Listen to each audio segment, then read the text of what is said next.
మహిళలకి బంగారం పిచ్చ ఎట్లా ఉంటుంది అనడానికి అది కూడా భారతదేశంలో ఉన్నటువంటి దానికి ఎంత తేడా ఉంటుంది అంటే తాజాగా బ్రిక్స్ న్యూస్ వాళ్ళ అంచనా ప్రకారం చూస్తే ప్రపంచంలోని టాప్ 5 బంగారం దేశాల అన్ని బంగారం కలిపితే ఒక్క భారతీయ మహిళల దగ్గరే ఉందట. అమెరికా వాళ్ళ దగ్గర 2133 టన్నులు ఉంటే, జర్మనీ వాళ్ళ దగ్గర 3362 టన్నుల దగ్గర ఉంటే బంగారం, ఇది మహిళల దగ్గర. ఇటలీ వాళ్ళ దగ్గర 2451 టన్నులు ఉందట ఇటలీ మహిళల దగ్గర. ఫ్రాన్స్ వాళ్ళ దగ్గర 2436 టన్నులు ఉందట. రష్యా వాళ్ళ దగ్గర 2298 టన్నులు ఉందట.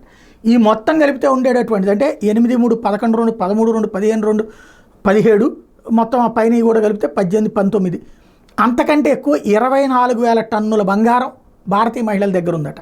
ఇది టోటల్గా తాజాగా Indian women hold 11% of the world's gold staggering 24,000 tons of gold సర్పాసింగ్ the reserves of the top 5 countries combined అని చెప్తున్నారు అన్నమాట.